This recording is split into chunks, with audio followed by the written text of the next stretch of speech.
We're good. All right, doing a coil with Mr. Butcher today. And we're just going to go over how to hook everything up and how to properly do a coil. So, evaporator coil. Thank you, Nick. So first thing we want to do is just hook up our gauges like normal to recover the refrigerant. So hook up gauges like normal, and now I'm going to take my yellow hose and hook this to my recovery machine. So I have my in going here and then my out coming here. So yellow hose goes to the inlet. Is that a little filter track? Yeah, just to protect the recovery machine. And then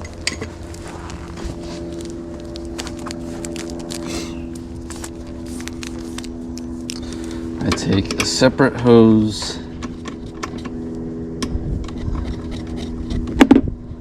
and hook it up from the outgoing to the blue side of my recovery tank. And then from here, I don't need to turn it on yet. I'm just going to open everything up. The recovery tank is in a vacuum, so it is naturally just going to basically suck out the refrigerant. So open these up, and it's filling that tank all by itself. And that's without the system having to run? That's it, yeah. Okay. So it'll pull out a certain amount, and then as soon as I hear that stop, that's when I'll start to turn on the recovery machine and let it do its work. Are we able to see how many pounds are in there? You could if you put it Scale. on a scale, but it's more work that Yeah, sure. doesn't have to be and done. then when we refill it, we just go off of the data plate for what the amount is? Yeah, so Also cool, right? it says 6.4 pounds. Mm-hmm. So I'll probably put in like 6 or so, and then start paying attention to my superheat and subcool. Sure.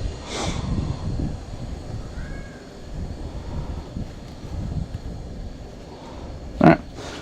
So I could hear this kind of stopping now. It's not pulling in a whole lot. So I'm going to turn on my recovery machine. Press start. And then slowly ramp this up.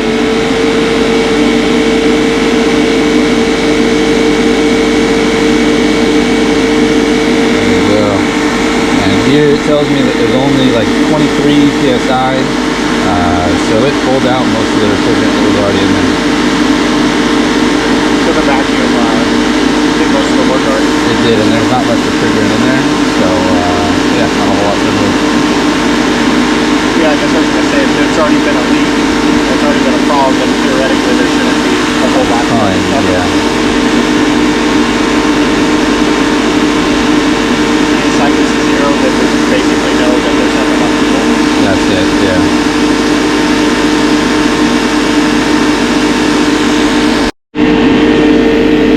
So here I am in the negatives now. I'm going to close up my side to my gauges. And then I'm going to purge whatever is in the machine into the recovery tank.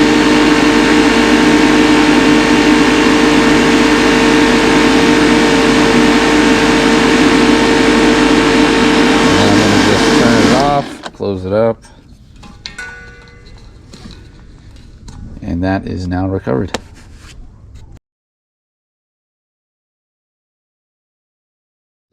All right, so from here, all the refrigerant's recovered, but there's still gonna be a little bit of refrigerant pressure in the lines.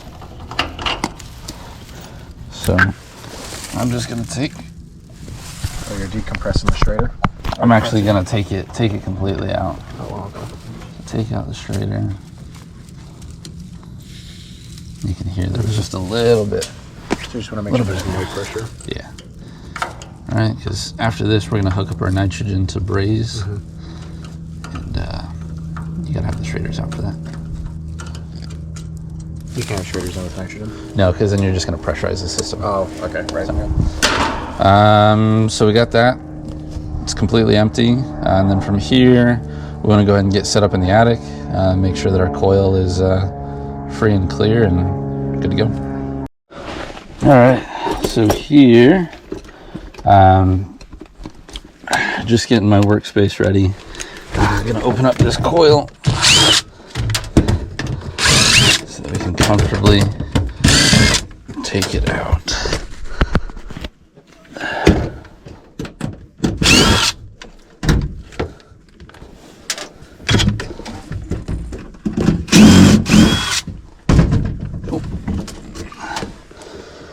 Should pop right off. Just take that.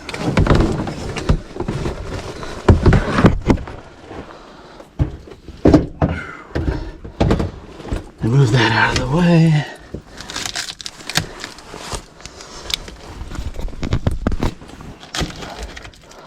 Just strip this insulation back so we don't catch anything on fire, which would be nice.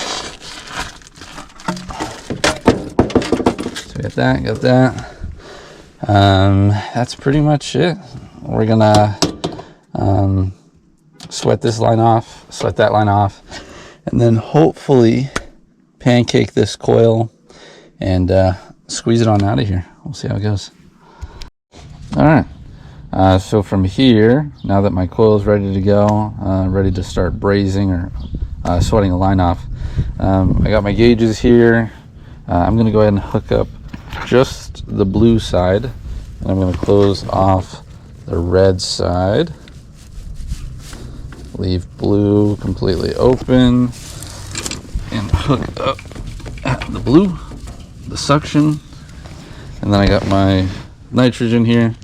I'm going to open it up, set it to the braze setting because we want to flow nitrogen while we're doing any type of brazing to prevent soot and stuff from building up in the lines. And that's pretty much it.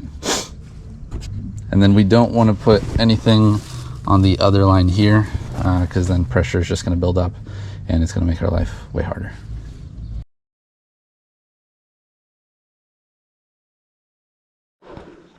All right, so getting ready to unsweat a line. So I want to set up the tanks properly.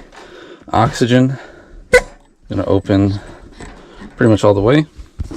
We got our 2 gauges here. I want this one to show about 10 psi. Right now I'm at 20. Sorry, Nick. No, you're good. So to get it properly, I'm going to flow a little bit, and I see it drop to about 16, 17. I want it to be a little less. That's too low. That's perfect. Acetylene, I just want to crack that one. I don't want that open all the way. And I'm looking again at this gauge right here. It's at 3, and I want it to be at about 5. So I turn it up, crack this, see where it's at. Perfect. Gauges are set up. All right, we're about to unsweat a line. What I always do is I use vice grips and get them to the proper size of my refrigerant line that I'm going to be using. You don't want to use adjustable pliers or anything like that. Once this copper gets really hot and you start using pliers, you're just going to bend that line, and then it's gonna be no good. So get it to the perfect size I want. I clamp it down. The heat doesn't transfer that fast, so I clamp it down, and then I just get ready to pull that thing off. All right, we got our fire extinguisher, we got a cool rag, and we're up in an attic, so we know where a water source is at, but we don't exactly have one. Can't do much. When we're lighting the torch up, we do acetylene first and strike. We turn the acetylene up until there's no soot, and then we meter in our oxygen, and now we got our flame. everything nice and hot.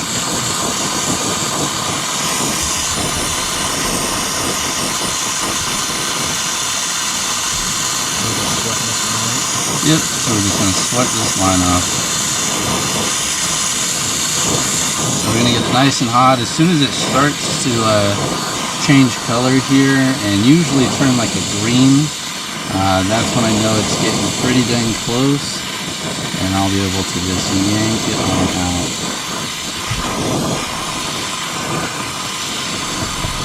We're getting close, we're getting really red hot. Don't want to burn a hole through it. There you go, I can see it moving.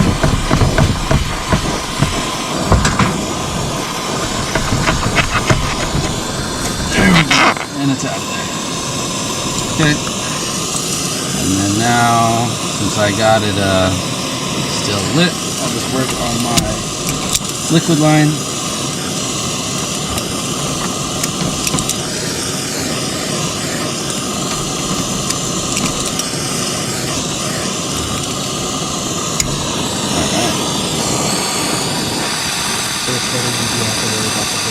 What's that? Did you have to worry about splitting the face? Yeah, I mean you can reverse it. It's not a big deal because this is all old. But this one's super quick. And then oxygen off first, and then acetylene. That one was easier because the liquid's smaller, right? Yeah, it heats up super quick. And then just to be safe, I always cool down my lines right after. All right, and unfortunately, I can't get an OEM coil. I don't think they make them anymore. And then also with this this gas line here, it's gonna make things a little tough. So what I'm gonna do is take out this little cross member here, and then I'm going to fold the coil up like a pancake, and then slide it right out, and hopefully that's all that takes. All right, so I got my evap out. I did it by removing that little cross member, folded it up, and this is the new one here. So we're gonna fit it into place. It's a little shorter this way, so it's gonna fit nice and neat. Hopefully fits a little bit better.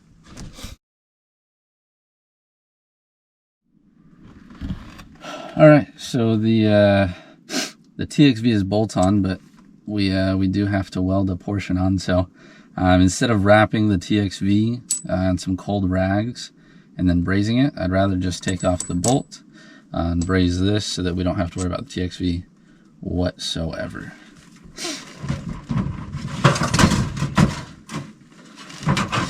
So acetylene first.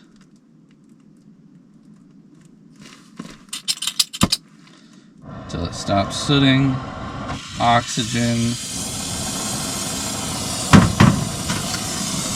And now we braze.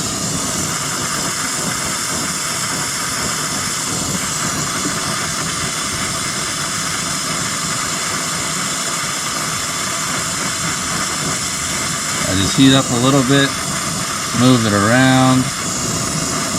And I'm still flowing nitrogen, so I'm not building up soot in here. Just move it around. It's starting to get red hot, so I just back off a little bit. Get the back side here.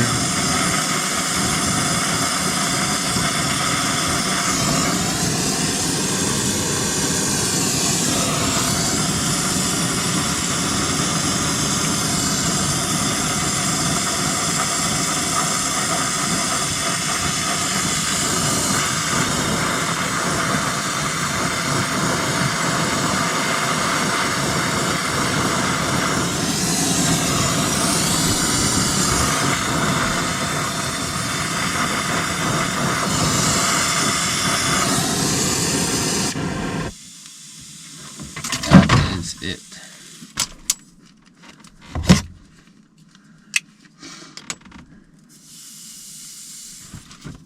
Steam is hot.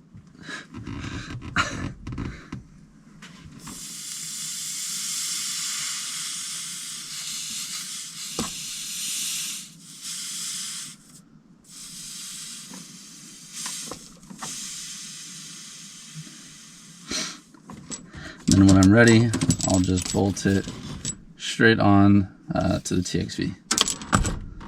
All right, so I got my my TXV bolted back up, and then now I'm gonna do my suction line. So again, acetylene first, turn it up till there's no soot, oxygen.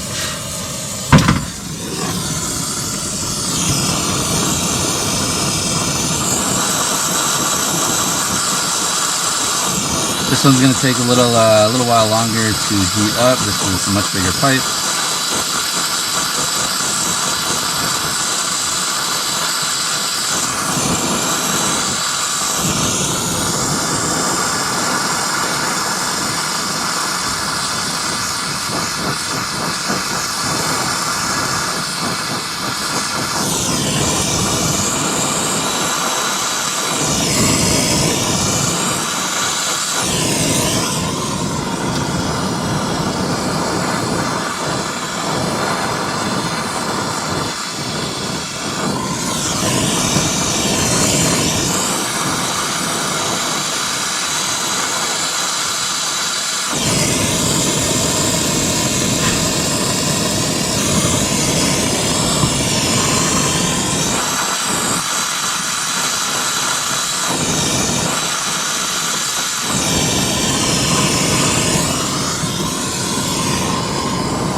Perfect.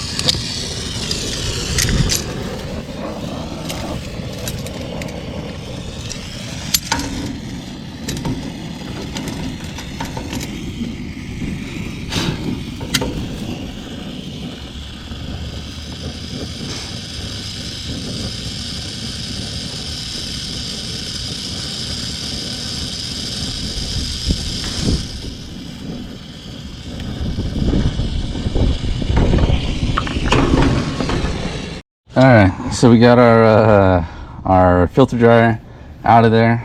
We set the lines off, and then we did take some emery cloth and we just clean up both the connections, make sure that it's all nice and clean. And then we have our new filter dryer. Heat pumps will have something called a biflow, so it'll have an arrow going both ways, meaning it doesn't matter if you install it this way or this way. This one is a single flow and the arrow is going this way.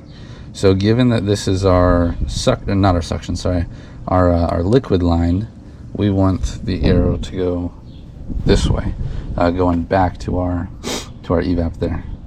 So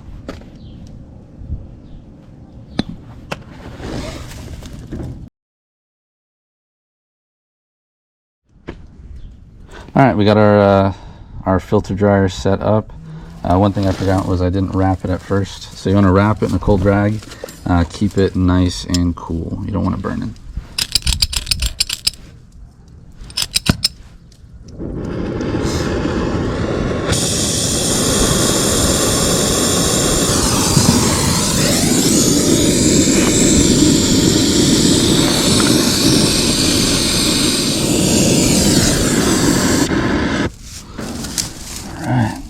Pull that down, we should be good there.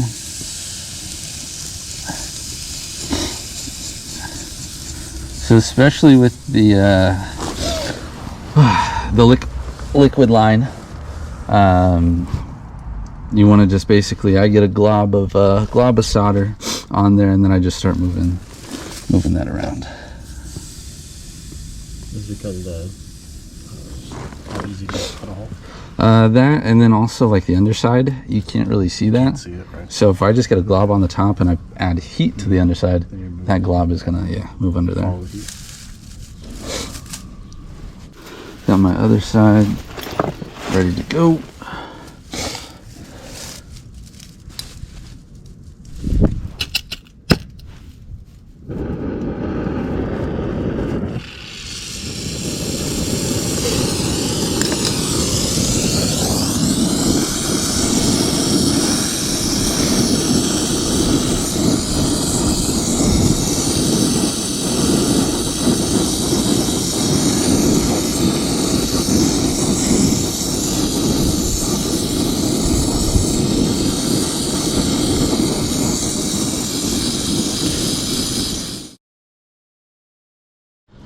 Alright, so now that everything is soldered up nice and neat, what we're going to do is I attach my red hose now. So we got both sides hooked up.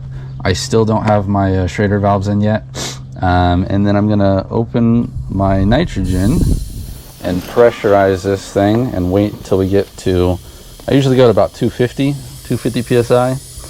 And then I close my valves off.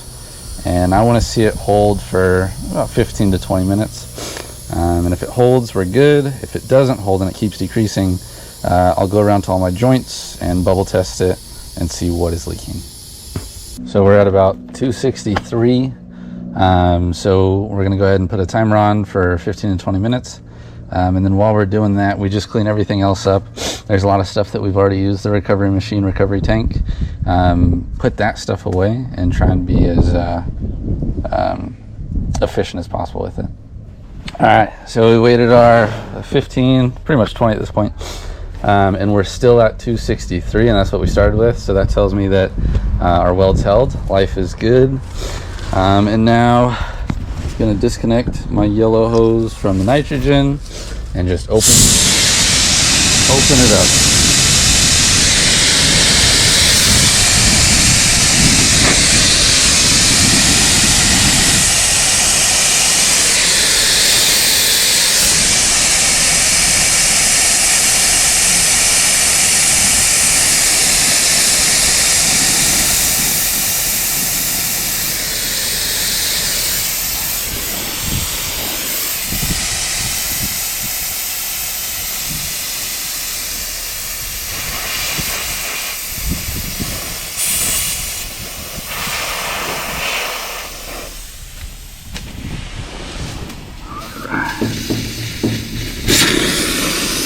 Well, usually there's nothing in there, but we got a little bit of oil, a little bit of refrigerant.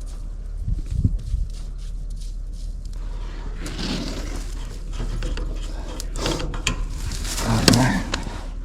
And then from here, we'll get some new Schraders, put some Schraders in, hook up our vacuum, and go from there. Good. I was gonna say, how do you know if the Schraders are bad? If it's not necessarily leaky? You don't really. It's just I have extras, so I put new Schraders in. I mean, if we're already removing them, might as well just put new ones in and make sure it's good. Yeah. You going to stay? Yeah.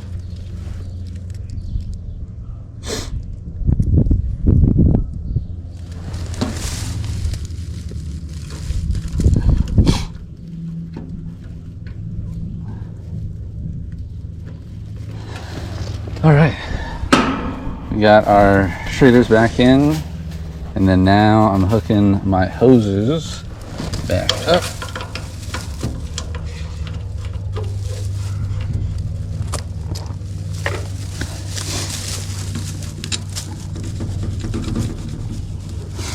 Okay.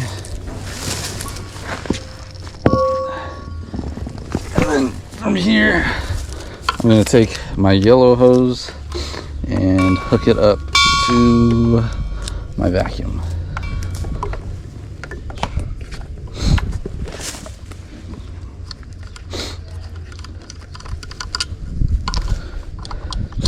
So if you have a 4-port gauges, there's going to be that 4th port is like a bigger hose on here, and that's made for a vacuum, just to make the process quicker, but it's really not necessary. So I got that hooked up. I'm going to open both sides on my gauges, and then I just plug it in and get it going. My vacuum pump is a little nice, and it has a built-in micron gauge, so I don't have to worry about it. It has to get to 500, right? Correct. Nice. So microns, yeah, they have to get to 500 or below, it doesn't matter. But if you don't have a vacuum pump like this, then somewhere in the line you have to do an additional micron gauge. So it's all hooked up. Turn it on, it's got fresh oil.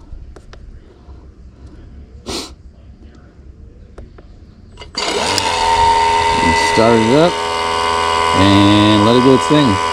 This one's a little bit quicker. So usually, I don't know, about an hour, sometimes less, because this one is, like I said, a little quicker. But now is a good time to clean up my torches, nitrogen, all my tools, close up my evap, and then you're good to go. Also a good time to probably take a lunch as well, to get a break in between, and then come back and hopefully it is below 500. All right, coil or system is in a vacuum, so added some line set tape here, sealed it up nice and neat, sealed up the coil nice and neat, no air leaks, and it's looking good. All right, so it only took like 20 minutes and we were down to about 400. We were still cleaning up, so we got down to 311 microns, which is awesome. You want at least 500, and anything past that is even better. So it's in a nice vacuum. So now what we're going to do is we're going to close our valves here. We're going to close this, turn off my vacuum, disconnect it. Oh, get that out of the way. And then now we're going to charge.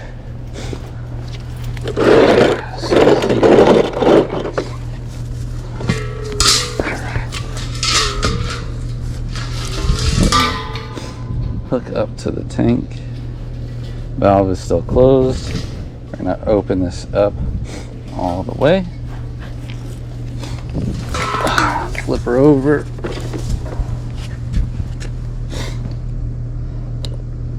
Zero it out. Open our valve now. And then now that the system is in a vacuum, all we got to do is just open it up, and it's basically going to charge itself.